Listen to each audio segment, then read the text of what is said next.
Welcome to Dutchess and Her Dukes, a podcast where I interview New York City hustlers in pursuit of their dreams. I'm Dutchess, and these are my Dukes. Ah, I like that. That's a good catchphrase. Every time I hear it, it's good. Hi, NAM. Welcome. Thank you for having me. Thank you so much for making it happen. We have a lot to talk about. We do. Okay, so could you please introduce yourself formally? Tell us where you're from. I am NAM GAWD. I'm from New York. I've lived in a bunch of different places, but I'm from New York, based out of New York. I've been rapping since about 2011, something like that. Yeah, so. Yeah. Okay. That's, I mean, we'll get into more than that, obviously, but. So I mentioned this a few times too outside of this podcast that our mutual friend, called you like the rapper, and he compared you to, Kendrick Lamar, and obviously you're very lyrical, and, the last project I think is fantastic. But what I really want to know is what inspires you to do what you do. Inspires me to do music in general. Yeah. So when I got into music, the reason I first got into it is I grew up like you, a Tupac fan, a huge Tupac fan. I had like Tupac phases. Like my favorite artists went in phases growing up. So I would have like a Biggie phase. So I was obsessed with Biggie Smalls. I would take selfies like Big. And I had a Tupac phase. I was coming in middle school with the bandana and shit like that. But what it was that, you know, like myself, like a lot of young black kids out here, you know, you're going through a bit of stuff, and you listen to these artists and you feel something, you know what I mean? You don't really know when you first feel it what it is, but then I had started to realize that feeling was actually helping me get through a lot of shit listening to music. So I thought, you know, we all contemplate, even when you're young, what do you want to do with your life for real, you know what I mean? So for me it was more like, if I can give people the same feeling I felt for a living, I can die knowing that, like, alright, well, I did something positive, like I contributed something positive. Whereas, you know, a lot of times we think about what we want to do with our life, and there's like this selfish intention, I just want to stack all the money. But after a while, it just all becomes the same numbers, you know what I mean? Like you get to a certain point, and every Lambo is like going to the store and buying a piece of candy or something like that. I actually read somewhere years ago already that, like, someone who makes over, like, if you make over $250,000 a year, you won't be any happier. There's this, like, a fine balance of, like, oh, it would be really great to make $250 a year in New York. So, like, anybody who makes less than 120 is struggling. But there's this, like, middle ground that it don't matter if you're making, like, it won't make you any happier than, like, that. I mean, if you really think about how you live your life on a regular basis, you wake up, you know, you eat a couple meals a day and all of that. Once you get to a certain number, you've bought all the filet mignon you can. You know what I mean? What's and then next? You literally run out of stuff to buy, and then that leads to, like, boredom. You start buying ostentatious, stupid shit like islands and yachts and all this. I other can't dumb believe shit. gonna go there, but yes, that's But the it's first true. thought that It's I had. true. And it's how a lot of rappers, you know, fuck their money up. You get to a point of, like, extreme boredom. You know what I mean? But to answer your question, like, I really just I was always an artist. I went to art school growing up and shit like that, like drawing and shit. Yeah, like I attended home school of arts for a while. I took private art lessons from when I was like 9. So I was always artistic, but, you know, paintings didn't impact people the way I felt music does. Music actually gets to people in a way that a painting might not, to me. So your goal is to inspire and, like, create that feeling that you had in other people? Inspire, nurture, you know, like, even if it doesn't inspire somebody, if somebody can say they relate, if somebody can say, all right, you know, that listening to that NAM song gave me perspective on something I'm going through that I wasn't having, because a lot of artists did that for me. So, you know, you just kind of pay it forward, and we're all a part of some grand, like, artistic force, you know what I mean? And we're all just kind of like vessels. And you get a part of it, and once you take the onus off of yourself and realize that it is something bigger than yourself, that's where, like, the joy and the love for it comes. I love that so much. I love that answer so much. There's a reason, right? Like, I want to create a feeling like somebody has felt something, whether it's like Right. or like a good feeling, great, I did my job. Yeah, you know, music is like, it's the language of emotion. So you know, you Yeah. wanna touch people, and not in that way, but you know, in an inspirational way. Yes, you want to reach metaphorically people. touch. Yeah, you want to reach people. So that was the point. Okay, and so what makes you rap about what you like rap? Like what, like specific situations in real life? I'm gonna be honest. Lying got really boring. I'm gonna be 100% honest. When I started rapping, I would lie a lot, like most rappers. I lied a lot. And What did you lie about? I mean, we all, you know, like, you say stupid shit. Like, you got, you know, you got 3 women and some this, and you're in high school and you don't even have an apartment. Like, you know, like a lot of shit. Like, when I first started, you're just saying anything that sounds good. Yes. You know what I mean? But now I got to the point where the fan in me started to listen to rappers and not like that anymore. And it started to feel like you're being kind of hypocritical. Mm-hmm. So now the things I kind of rap about is I like to look at verses and shit like journal entries. What was that show? It's probably a bad example, but remember As Told by Ginger? In the beginning would be like a journal entry or something, or like the end of Sex in the City and Carrie would be writing about her day. I feel like that's what verses are supposed to be. I couldn't help but wonder. Right, exactly. You know? And even if you listen to some of the verses on this, it sounds like somebody just kind of writing in their journal. The first line, "It never happened," is, you know, there's a lot of shit I gotta sort out. Like, you're literally, it's usually me just like sitting down with myself and just kind of talking about shit. And, you know, that started to become relatable to people. And once I caught on that, alright, so I can like kind of give my perspective on my life, and that can actually like bump. People can like listen to that and like jam and go to the gym or whatever the fuck they do with it. So if we can do that, then that's kind of how we got there. That's cool, because I feel like a lot of rappers are like actors. They're not. Well, I mean, it's like a different persona, stage persona, you know. We are. I think when you embrace that too, this becomes a lot more fun. You know, I always tell people, like, you know, rap is like professional wrestling, bro. We're all wrestlers. We're all playing characters. Like, nobody really walks around in their regular life calling themselves like 2Chainz or some shit like that. Like you know what I mean? Like, some of this shit, it has to be kind of ridiculous. We are playing characters, and that's not a terrible thing. Like, why would you want to be a killer for real? Why would that be cool? Like, there's nothing cool about that. But if making a song about it can stop you from actually doing it, there's something cool about that. So, for sure. Right. I feel like people glorify, you know, the hood a lot. People who don't even come from that world, but in the meantime, when you talk to people who are from there, who are ambitious, they want to get out. So. Yeah, and that's like anything. I feel like, you know, the outside looking in perspective is always so much better and so much more, like, it's prettier. Grass is greener. Yeah, exactly.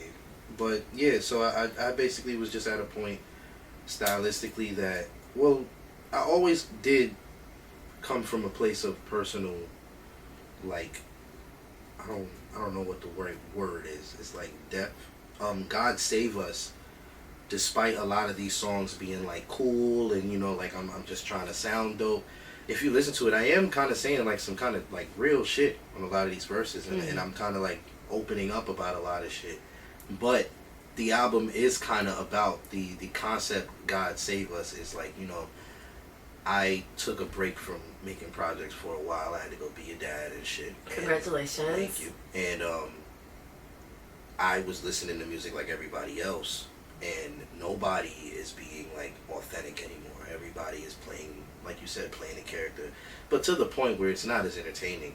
Yeah. These characters are not entertaining anymore. We're recycling the same characters. It's so boring. God Save Us is like, please, dude, please come back. These niggas are terrible. Can somebody please come back and actually rap? Yeah, like, please save us. And it's cocky, but it's also very honest about how I felt. And you know, but again, God Save Us, it's not like it's just me, you know, kissing my own ass the whole album either. There's a lot of shit, me admitting a lot of fucked up shit. You know, so it's more about being honest, because no matter how specific you think your story is, there is somebody that genuinely relates to it and has something to take from what you're talking about. A lot of times we assume like, nah, that's too specific, nobody will relate to that. you'd be surprised how many people have been through the exact same shit. I mean, that's what makes art great, when you can talk about like a general human condition in your specific way that's only Nam's way, people relate. Yeah, it used to be like, when you're being an artist nowadays, you have to battle with your wise and what will get me traction, what will get me views, For etc. sure. And you have to battle the artist I want to be, the artist that I envision for myself. God Save Us is really me reaching a point of extreme comfort as an artist and kind of like not really caring at this point. Like I said, I did take a break to become a father. So it was the first time something besides music gave me real joy in my life. So now it allows me to look at music in a different way and say like, all right, like views don't really matter to me anymore. Attention doesn't matter as much as like putting out good music. You were at the album release. That vibe is more important to me than It's a great party. right. But just the overall atmosphere and the way everybody was kind of in a good mood. Everybody was cool with each other. Everybody was just enjoying the music, and that's become more important to me. Is cultivating that kind of atmosphere and that culture instead of like, oh, I need to get to this bench point of this views and I need to make this amount of money, and that shit, it muddies the art. After a while, everything you do becomes a formula to get on. And now you're not even being an artist anymore. You're just like trying out shit. You're just trying to get attention. But and that you end up sacrificing what you do Yeah, and the reason you got into it in the first place. So it sounds very like pure. You just do it for the sake of making art. No, don't get it twisted. I definitely want to make some fucking money. Let's not be fucking stupid. But let's look at it like this. Like, if I can get a bill, if I can get a room with 100 people in it that actually feel what I'm saying, I'm cool with that, as opposed to 5,000 and only about 1,000 even relate, or just most people are there because it's cool to be there or something like that. I'd rather people involved in what NAM GAWD is doing. I'd rather people that actually feel it be there, and the number of people has stopped being the motivation for me. It hasn't. I just do I want, yes, I'm going to work as if I want as many people to pay attention as possible. I am no longer going to kill myself and strain and stress and all of that over these numbers that when you actually are in real life, they don't matter. Mm-hmm. I don't know the exact number of streams God Save Us has, but I was at that release party. And I know from speaking to people, they are experiencing and liking the album. We're doing something good. And it's just about building on that. You know what I mean? So, that's a great answer. Speaking of God Save Us, what is your favorite song from that EP? It changes a lot. A lot. All of them. GSU was my favorite song. Mostly because of the samples and the kind of tone of the song. Those are my favorite kind of rap songs. So that was really like my favorite. Never Happened has become like kind of the signature song of the album. So now when I think of God Save Us the Project, I hear Never Happened in my head. That makes me think of that entire, whatever this era is supposed to be. I feel like when I look back on it, I'm going to hear Never Happened as opposed to the other songs. Yeah, it's a gorgeous song. Yeah, I just think it was really good, and it was something that like I said, I had been listening. Like I told you off camera, I had been listening to like Rock Marciano, Boldy James, Freddie Gibbs, and listening to all of their kind of collaborations with like Nicholas Craven, Alchemist, and I wanted to do something like that. So like I kind of stole their style for a song, but it was because you made it your own. I always knew I could do it, and I always knew that it would sound really good if I did something like that. So that was really how that happened. I just figured like, all right, like this is the perfect chance to try this out. My style has changed since coming back after that break. I'm listening to different music. I'm an older person. Like I said, I have children now, shit like that. So I'm not rapping the same. I'm not talking about the same thing. So it was one of those things. It was like, all right, you gonna start your album with a song with no drums, Paolo? You really gonna do this? And I'm like, all right, we'll see how it goes. And to see people's response to Never Happened and really liking it was like, oh, okay, all right. So it confirms creative freedom. Hmm. Put it like that. It feels like, all right, so I can try different shit, and people will like gravitate towards it. And But that was speaking nice. of creative freedom, even though you said that you had a bit of a break, there was one song that you know which one I'm talking about from the last album, Midtown 2025, 1995. Yeah. and the song called Ride with me. Yes, yes. That song, it should be nominated for like an award. It's such a complex song. I think it's like the most polished, complex song I've heard coming out of like high quality studios. And because I know Spade also Was that here or was that in worked the old one? I think worked that was on in the it. old building. Yeah, that was in the old building. So what my point is that there's like so many cool influences. Like you're obviously really well educated in music. Cause like hearing your shit, and I've been listening to various like songs, I hear Caribbean music. And I don't even mean the song mix from Yeah. Caribbean Queen. No, I mean like actual like Caribbean influences. Which is funny because outside of this interview you told me once like, oh, I'm such a bad Caribbean. Like, no, but I can still you're not a bad Caribbean because like you can clearly hear those influences, but then also, blues and like funk, all that shit is so rich. I think that definitely shows like variety and Yeah. diversity of various influences and genres, and I really appreciate that as a musician. Thank you. Ride with me specifically. I was listening to a lot of James Brown at the time. James Brown is fire. So Ride with My me. dad loves James Brown. Ride with me was like my very sorry attempt to make a James Brown song. That's 2020 crazy. something. Wow. It's funny because people ask me like, how did that song happen? I couldn't.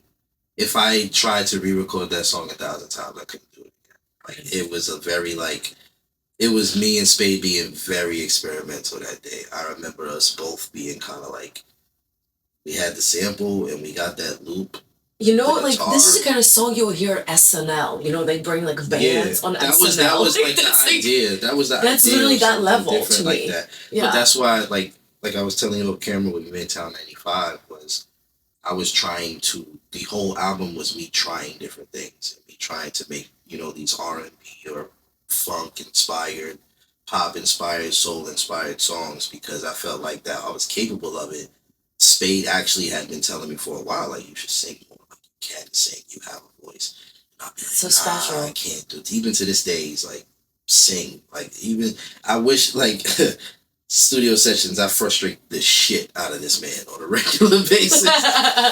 on some serious shit. But Ride with me was, I remember that session like it was yesterday because it was the first time me and him kind of like, all right, if this is what we're doing, cool.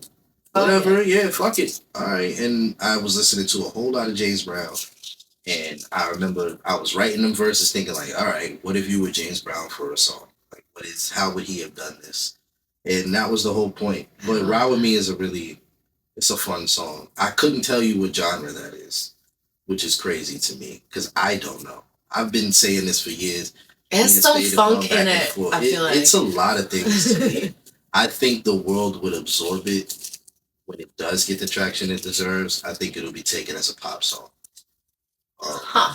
I think that's what it would be taken as. I think it has funk elements to it. I think it has soul elements to it. For It's a sure. great song.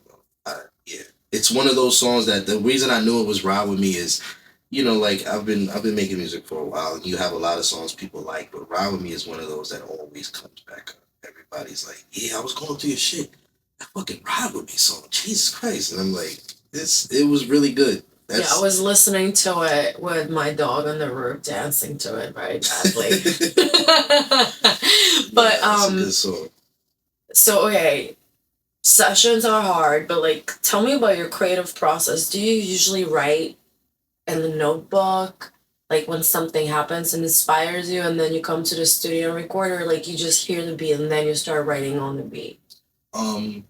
There's I was so curious about people's creative processes. Yeah, there's a lot of different methods, and it honestly depends on circumstance a lot of times. So, like, for example, the God Save Us process is a lot like me and Spade's usual process, which is I usually come to the studio with ideas. I don't come with Mm. like verses. I don't come with like, he'll like, "Yay, give me a song you want to sample today," or something like that, or "Hey, what are we doing? How are you feeling today?" Something like that. And then I usually write my verses while Spade is making the beat.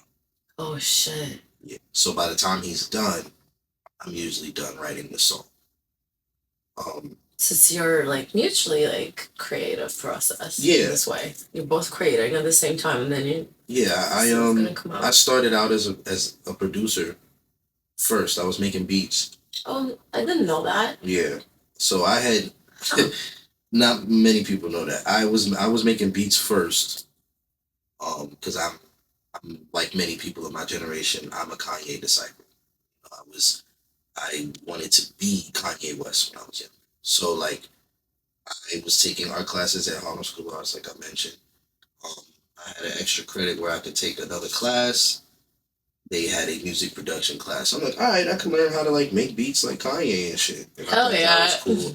I remember the first song I ever sampled was "I Need a Dollar" by Aloe Black, and I need that. yeah, I sampled that. I love that that was the first song I ever sampled.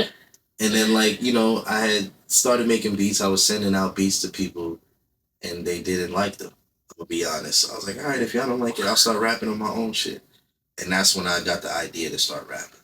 Um, but because of that, I did end up going to SAE, the Audio Institute in New York. Okay. So because of that, I do have a little bit of producer and engineer knowledge. So I do like to be very involved. So I'd rather write it while he's making the beat. So if there's any changes I need to make, I can kind of ask him before we get to the recording. Right there, right now. Right. So if there's like, if he's trying shit out sound wise, he's trying different instruments and I like something, I can tell him, hey, I like that, keep that. And then that to me, the songs feel more original. That's how something like Ride With Me can even happen. Is we have to both, it has to be a collaborative thing. Like picture somebody sending someone the instrumental to Ride With Me and then going home and writing what I wrote. You wouldn't have been able to do that. So a lot of times I go off of more feeling because I have been writing for a while. I started out doing what everybody does. You get beats, you write and you come to the studio with all your verses done and all of that. But what happened, I started to realize was the way you feel when you write that song may not be the same as the way you feel when you go to the studio at the end of the week. You may have had a shitty day the day you go to the studio. Right. So now you're trying to record this super happy verse and you're not even, it's just not there. So that energy won't come out. Exactly. Yeah. So I'd rather go with the energy I came with. If when I get here, however I'm feeling that day is the shit I'm going to record that day. Sounds therapeutic for you. Right.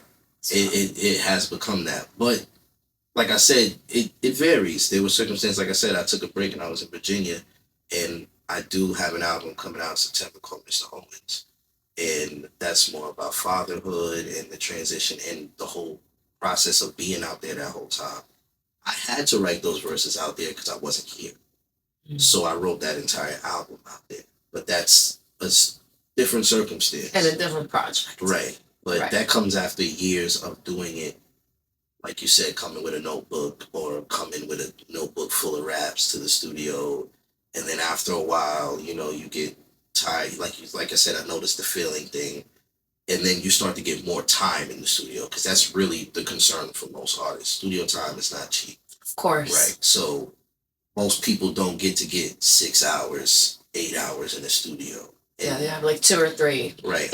I've been blessed on this journey to have a lot of like mentors and a lot of people who embraced me for my talent and decided to, okay, like, here, you know what? Come into the studio tonight. Don't worry about how long you're here. Like, a lot of that helped. So I won't deny any of that. You know what I mean? Like that. So now, because I had that comfortability in the studio that I wasn't rushed to leave, it became easier to write songs in the studio. Because when you're writing a song, it does take a while. But then when you're used to, I'm hearing this beat and the inspiration is hit and everything's clicking right now. It started, at first it felt like, I'm rushing it. It's hard to kind of get this in at the time. But then after a while, it got easier and easier, and the 16s come faster, and the hooks come faster, and the bridges and etc. All of that comes faster after a while. So That's fire. What else do you do outside of music? Do you have any other interests? I Apart from your kids, of am about to say course. my babies. Yeah, apart from your babies. Besides my babies, I am a huge wrestling fan. I watch a lot of wrestling. I'm a Celtics fan. When you're a Knicks fan, don't start. You're a Celtics fan? Yes, I'm a Celtics fan. Bro, I hate Boston. Everyone does. Do you know why? Why is that? Because they were really mean to Jews. Like people from Wow, Boston were that really got anti-Semitic. way deeper than I I thought. know. I know. I had a professor. I had a professor who just died, and I went to the memorial, and somebody read from one of his books, and I was like, oh shit, I remember, thanks to this professor, I hate Boston. He was from Boston, and he had this beautiful line how his cheek was always torn. I'm gonna butcher the actual Yeah. quote, but it was torn from always the pavement and being beaten up by Irish kids. Always fighting every single day. But I also know from black people they don't like Boston for racist reasons. Here's the thing about being a Celtics fan. I am a fan of Celtics basketball. I am not a Boston, Massachusetts fan. Okay. Those are two different things. I'm a Jason Tatum fan. I am not a fan of the city of Boston. I will say this though. I have been to Boston. I had a great time in Boston. I was there for a weekend. It was nice. Yeah, I've been to Massachusetts, but I've never been Right. to Boston. But I've been to Boston. It was fine. I did not experience racism, but I was only there for 2 days. So who knows? Maybe if I stayed around. So yeah, maybe it's different Yeah. nowadays too than 70 years ago. But yeah. So, but like you said, outside of music, Dad, I watch a lot of wrestling, Wrestling.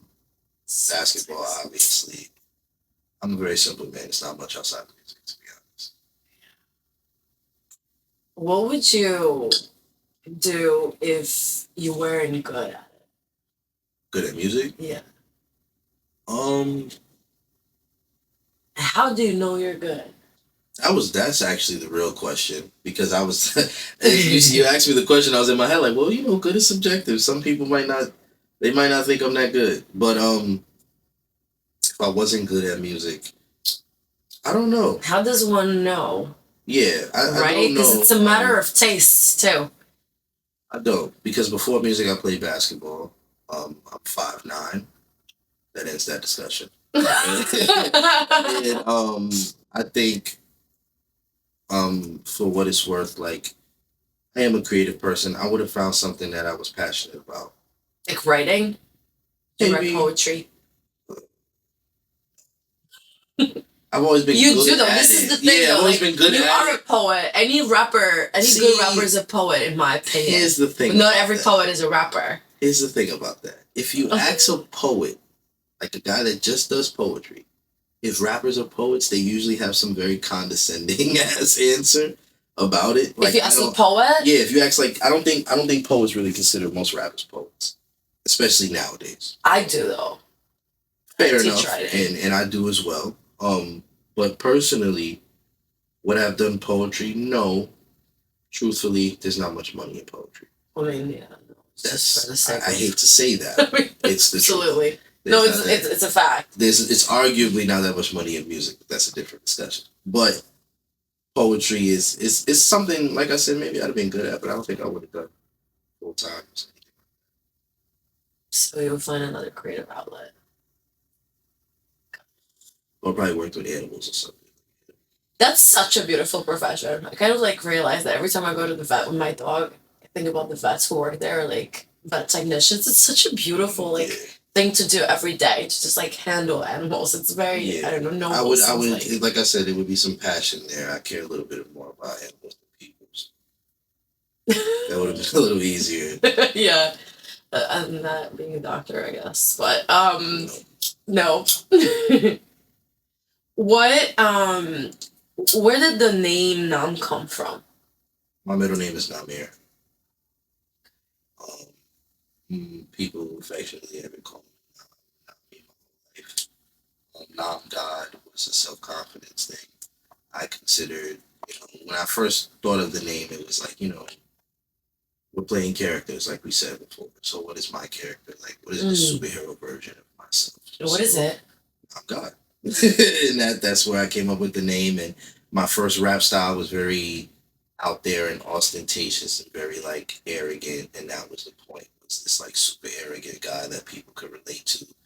I would say the things that people wanted to say but couldn't. So your superpower was confidence and transparency. That was was like this irrational confidence that was like the gimmick of some sort. Like it was like, all right, now God is like, if you were to make a comic book version of yourself, what would it be like? And, just taking yourself and exaggerating all your qualities. That was the point. As I've gotten older, it's evolved into something different. But the name is original. It's mine.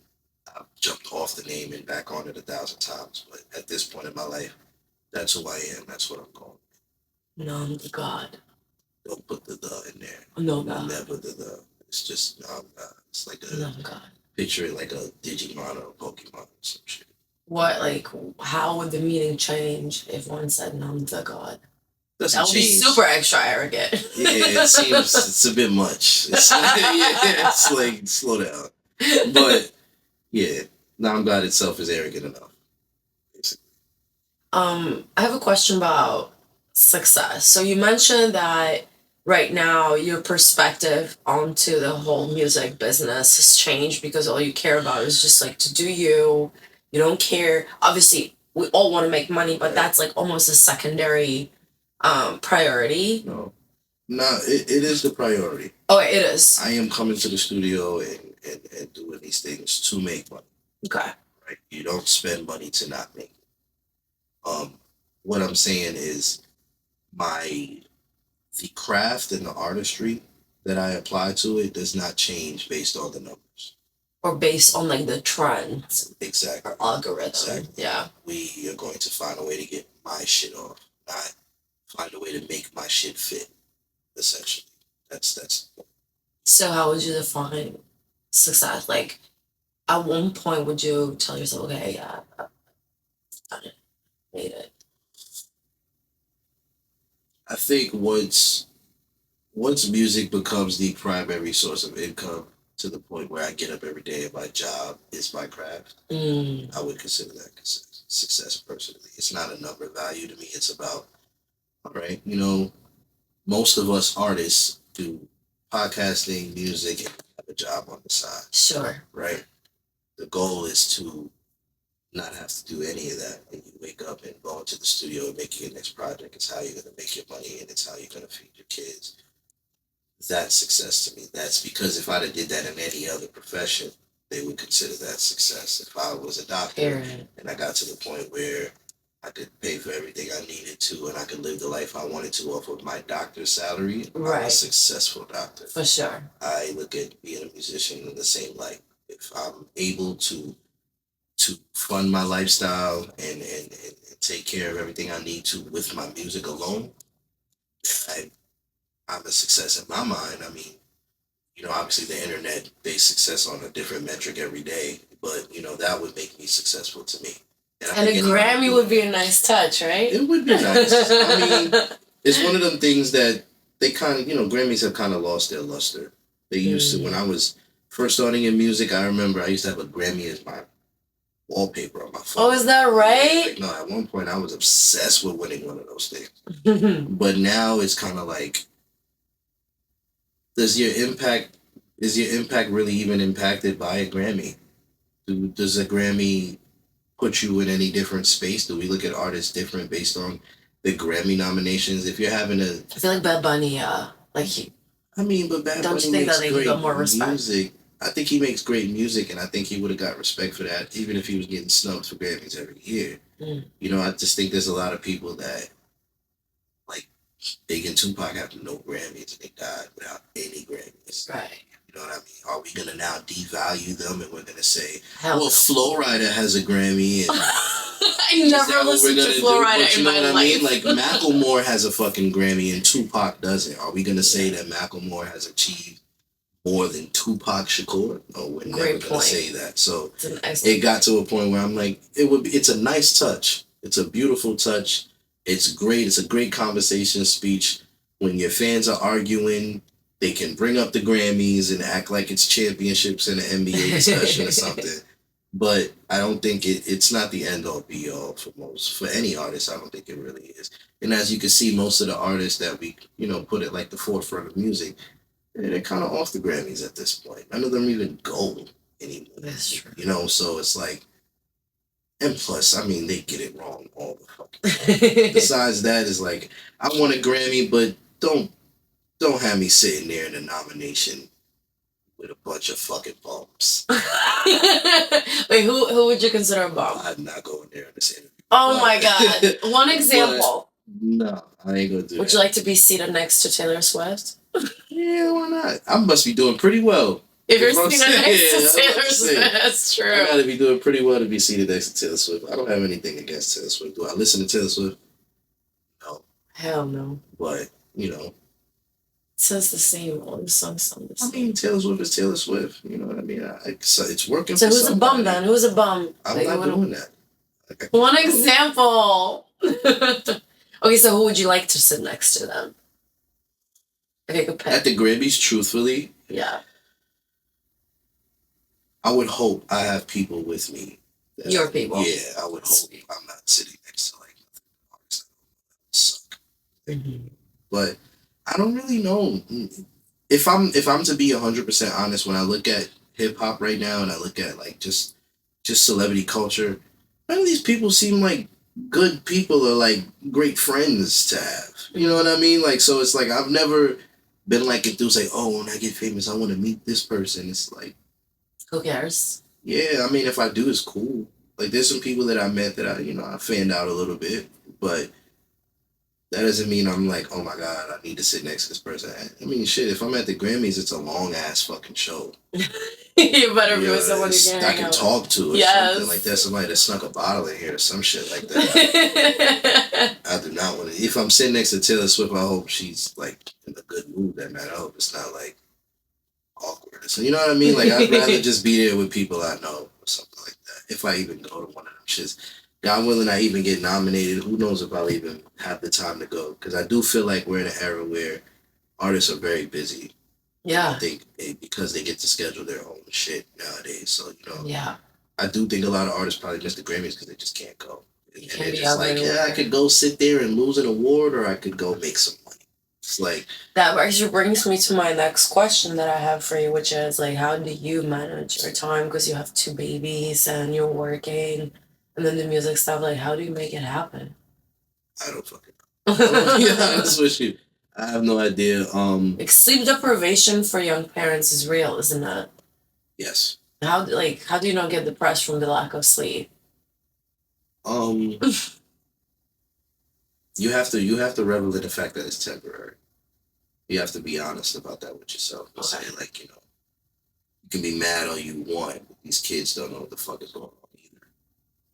And like, so it's like, yeah, you're frustrated. Imagine like shitting yourself and not being able to say that. Mm. So you gotta kind of like, it's not easy. Some days you don't do it very well. Some days, you're walking around and you're being a bit of an asshole because the kids didn't let you sleep. And, how do I manage time? But luckily they have an amazing mother that, allows me to go to the studio, go take care of what I need to take care of. So that's so important.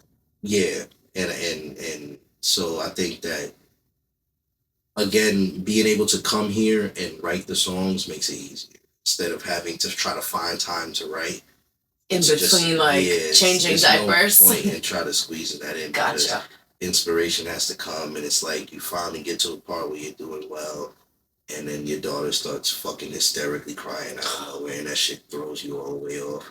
There's no point in even trying most of the time. So luckily, I can come here and kind of do everything I need to and go back to being dad when I get home. Do you think we're like crap for them? Believe it or not, my son is not impressed. He doesn't like it? Doesn't give a shit. I've shown him music videos. I'm like, who's that? He's like, Dad. Anyway, muffins, dude. I'm hungry. Like, he doesn't care. That's so funny. Yeah. I like it, though, because I don't want to start... the thing is, you want to be a role model to your kids, but you don't want to be Superman. I've Mm. learned that. You don't want to be Superman. You don't want to be like the greatest thing to ever happen to your kids. Because the day you make a mistake, they're going to be fucking devastated. Mm. So I like that he's kind of like, yeah, bro, like, all right, you're on YouTube.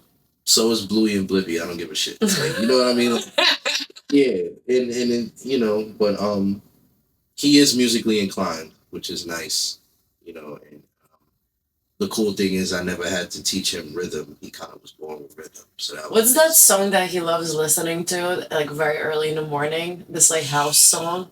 Oh shit! Rhythm is that no? Yeah, no, I'm gonna look it up because that's his fucking song. Hold That on. song is so upbeat. I feel like it will wake up people like in a cemetery. Like it's just like amazing to listen to in the morning. It's here somewhere. Push the Feeling by Nightcrawlers. Yes, Yes, that's the that's shit. it. That's fire. Just say there's one person that stood by you since the beginning, maybe your parent or like a childhood friend since you like started this journey and they've been supporting you since day one. Trust me. You gotta For trust real. Trust me. You gotta trust Mrs. Spade. Nah, Like for real. Like I gotta trust no, Mr. I mean, Spade. if I'm gonna be honest, when I first started rapping, Spade brought me to my first studio session. It was in some dude named Jason's house before Mm. Green, and I recorded a freestyle to Encore by Jason. And then later, I think maybe like the next year or two, every song I wrote, it was me and him writing songs together. So I really do feel like that's the one person that always kind of seen potential and never kind of like wavered on that. It was Mm. very consistent on like, you know, you're really good and you need to like know that you're really good. And, you know, I watched him go from rapper to rapper who wants to engineer but really only knows to put reverb on every fucking thing, and then go from that to like calling me out of nowhere like, yo, I meant to tell you I got my own studio. It's so amazing, isn't it? Word? Like, yeah, come through and record. And then like now the dude that you started music with is like your producer and your engineer. It's fire. And it makes it a lot easier because every bit of critique I know is 100% genuine. I don't have to take things personal. I don't have to feel like, what is he trying to say? He just told you that shit sucked. Move on. Like, you know what I mean? And you can Yeah. kind of like take things and apply no emotion and That's a extra. real Like, friend, by the yeah, way. it is. Yeah. It is. We lived together at one point. I remember we were stranded during Sandy together. Oh shit. Yeah, like we traveled for shows together. I remember we went all the way to Brockport for Battle of the Bands just to fucking lose to a fucking band. I couldn't tell you where the fuck they are now, but man, we were in an away game for sure. But you know, like I said, it's you don't get friends like that often. You know what I mean? So a lot of people might ask me like, I noticed you do all your songs with him. It's like, well, that's my producer. That's the guy that he knows my style. He's taking the time to work with me. There's been days I remember. There's been sessions where like we fucking argued. And I fucking stormed out the studio Oh, and shit. wow. Had to text him sorry and shit. Like it gets real, but you know, a nigga that understands like it's gonna be like that sometimes because what we're doing is hard, and Mm. that's pivotal. A lot of people underestimate that because in music is one of them things that people jump in and they say, "Oh, I want to rap. I feel like I want to rap," and then 2 years in, when they're not famous, it's like, I don't think I want to do this anymore. But when you have somebody that understands real success takes a while, it takes a lot of work, and it takes a long time. It takes so much stress off the process when you're working with people that understand that. and Yeah. and you can ride the waves of the bullshit that happens with music, and with both of you understanding this is a long-term thing that we already signed up for, and we understand that. So he is one of many, but the one I would say would stand out is him. Guys like Shane, rest in peace, my best friend Latrell that passed, and Oh no, I'm so sorry. Shaq, Mel. Luckily, I am really lucky that when you were at that release party, I could say that about almost everybody that was there. And I'm one of the lucky ones to be able to say For that. sure. You know what I mean? Because it's not it's not promised to have people like that around you, and you know, most of us feel like we deserve it. That doesn't mean we always get it. And like I said, they definitely made this journey easier. But they also say that you get what you give, right? So that also tells me that you're a good friend to others. I would hope so. You know what I'm saying? You know what I mean? I would really hope so.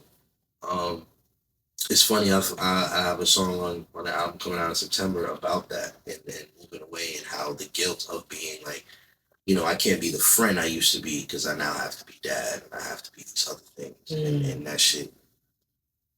You know, that takes a lot of your time and you miss out on being that friend and then that's, you know, so there's a lot that comes with that, but like I said, or maybe your friendship evolves to like something else. right, and I think that's the way you have to see it is as like life evolves, your friendships have to too.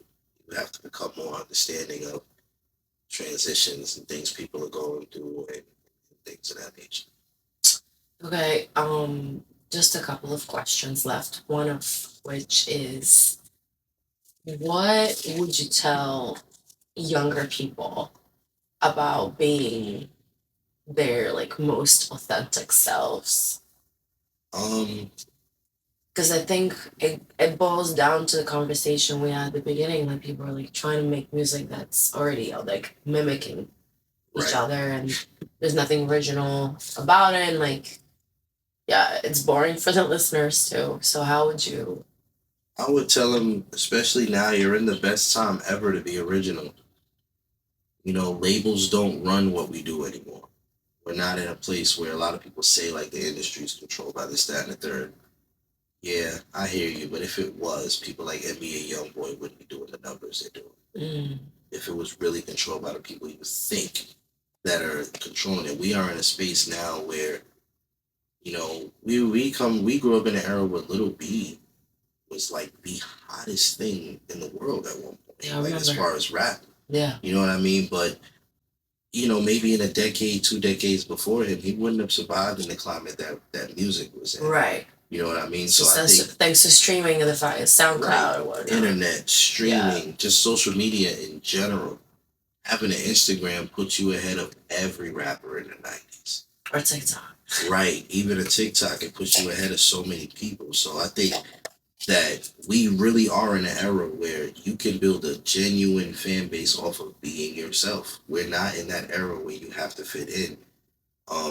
I think people look at, you know, trends and who's famous and who isn't, and they think like you're pigeonholed to fitting into like this thing just to get in the door. And most people, you know, a lot of advice you'll get is like, oh, you got to do what you got to do to get in the door, and then you can do your own thing. It's the goofiest shit ever. Like in an era where that's what actually I've been hearing about Bad Bunny. That's what like he, in order to do what he's doing now, you have to go through this like whole industry, you know, plant type of shit. I also think Benito is fucking awesome. I love Benito too. Yeah, like I think he's actually really fucking good at what he does, and I think that a lot of Americans, since they don't speak Spanish, have a hard time accepting somebody's talent when they don't understand. This is whack. Yeah, but to sit here and say like Bad Bunny is like an industry plant is like, okay. Did you say Daddy Yankee was an industry plant? You probably didn't. Did you say Pitbull was an industry plant? No, you didn't. So come on. If these guys weren't, then neither is he. I think that he's a talented dude who also did things like wrestle at a pay-per-view on Backlash. Like his fan base has gotten big because he's put the footwork in to make this huge fan base, and also being bilingual, it's a plus. You know what I mean? He can speak both languages, and you got to understand more people in the world speak Spanish than they do English. There you go. So I think people getting upset and calling him an industry plant is like, you have to get your head out of your ass. The world is bigger than your taste. Mm-hmm. Bad Bunny appeals to a wider demographic than almost every artist in hip hop. So they want to compare him to people like Drake and Future, and I'm like, no, you should be comparing him to Taylor Swift. Exactly, he's a pop artist. He is one of these 100%. People that transcends a niche brand. So I think that people need to just kind of like accept what the fuck he is. Like he he is a global phenomenon. He occupies a space that no one can touch him in, and it is what it is. And also on some like in a spiritual way, I literally had a conversation with my rabbi this past week who thought that the message during the Super Bowl halftime was so gorgeous and beautiful. Right. Like, how can you watch that and then have that was like real? He was like, that's like the real America, right. like becoming together, and it's just like what he did without like complying with the rules that were imposed probably by like the Trump administration is so beautiful. You know what I mean? I mean, like, that transcends for real. People have like this weird thing where they have to hate anything positive, anything that's like trying to push any positivity. Right. It's like the cool thing to like hate it. It's like, you know, he could be doing a lot worse with his platform, and he chose that platform. I'm paying $1 million, and dude at the Panama flag. What am I supposed to be sitting at home hating? Like, that doesn't make any fucking sense. This is the first time I've seen the Panama flag at the Super Bowl. You know what I'm saying? How many people seen their flag at the Super Bowl for the first time? It's the biggest game in America. Like, for you to hate on anything he did because what you wanted to see 50 Cent there instead? Like, is that what you wanted? You wanted Juvenile and the Hot Boys? Would that have made you feel better? Like, it's like, stop it, man. Because it's this weird thing now to care about who performs at the Super Bowl. When I was growing up, I didn't give a shit. Like, I would watch shit like Bon Jovi at halftime. I didn't give a fuck. Like, so now all of a sudden it's like, oh, this is a disgrace. It's like, what? Who fucking cares? It's like a 15-minute performance, if that. Yeah, why do you give a 13, shit? But yeah. That was my whole view on everybody's like weird opinions on the Bad Bunny thing. It was like, you know, you could like go roll up or like go pour a drink while it's performing. Yeah, like, why does it even fucking... You think I wanted to see Shakira perform that year? I didn't give a fuck about that either. I'm not a Bruno Mars fan. But, like, I was like, all right, cool. It's my chance to go get some wings or some shit. Like, what? I don't know. People, it's... But like I said, the internet, it's nasty, but to young artists, it is an advantage because I've seen some terrible fucking artists gain a following, man. I've seen some horrible shit. Any examples? Dave Blunt's. It's the worst thing I've ever seen. That nigga is incredibly famous, though. You know what I mean? So if you are a rapper and you don't have confidence, look at how well he's doing. What the fuck are you even worried about at this point? This nigga is one donut from a heart attack. And I watched him perform in front of a full sea of people at the show. Was he sitting down? Of course. Have you seen him standing up before? I don't think so. No. So what are you talking about? No, it's ridiculous. Like, I actually don't even know how he gets up on the stage. So they like roll him in. I don't know. I wish I gave a fuck. On that note. I don't care. It's just certain shit. Yeah. It's why I didn't want to do this, because certain people, man. No, I'm glad that you... But for an example, yes, that is an example. Of someone you wouldn't want to sit next to during Grammys. Yeah, but all jokes aside, like, you know, to young artists, like, come on. If Dave Blunt can do it. You can do it. Yeah, like, it's all right. Well, thank you so much, Nam. This was lovely. Thank you for having me. What's my name? I don't know how to answer that. Dutchess. Okay, that's my final question. Okay. They said love and happiness don't cost a thing, and niggas overpaying for it. Trying to dream when the bills always weather the brainstorming. I've been through a lot, I grew through the pain. Never I phoned out for therapy and bumping Jermaine when niggas was cold. These 10 toes been slanted since Jenny was fucking Janet. Nellyville with the bandits since Kanye knew how to manage. I'm raised by rap songs, they gon' tell you I'm damaged. You hear drumming and snare. All I see is a canvas, Rembrandt with 2 hands on your neck, demanding respect. Grab a vest if we see lead in your bubble, it's not a test. Manuscripts that I write for the life that I manifest. Niggas spitting, but your rap's only hobbies without a check. Whatever's next, if my last name on it, and it's the best. If you see me winning, I don't see clapping, you a threat. Play with family, then play with my money, you getting stretched. These confessions over wax ain't free, came to collect. Fuck a friend, niggas can't get collabs or to connect. I got family that don't got my number or my address, but I got bros that only send one text and I'm getting dressed. Now I'm back, niggas is pressed, picking up the crown that I left. Y'all niggas might never rest, Let's eat, nigga, the stove back on. I've been chefing for weeks, nigga. Babies at the table, everybody can't eat with you. A lot of bitches bad, but everybody can't sleep with you. The hangovers feel worse than the pain. I get emotion, I don't stress about no shit I can change. The clowns came, I never look for anybody to blame. I still dream about revenge, but there ain't nothing to gain. My heart strained, remorse limited, my thoughts pivoting. I wanna see him cry rivers, happy riveting. MC Hammer on the person, yeah, it's too legitimate. Shit is different, hope you realize the shit you witnessing. It's the shit I used to dream about, I've been pictured it. All the circles I'm rejecting that they couldn't fit us in. Shorty says she wanna fuck now, you should've did it then. If your timing was what it was now, wouldn't have been your friend. I show up, spit and spin, you lucky I come again. I'm prepared, y'all pretend, be happy, wrath is a sin. All fucks that I could've given them flew away with the wind. My patience is wearing thin for whoever isn't my kin. Let the drums talk again, Let's eat, nigga, the stove back on. I've been chefing for weeks, nigga, there's babies at the table. Everybody can't eat with you. A lot of bitches bad, but everybody can't sleep with you. Yeah, let's eat, nigga, the stove back on. I've been chefing for weeks, nigga, there's babies at the table. Everybody can't eat with you. A lot of bitches bad, but everybody can't sleep with you.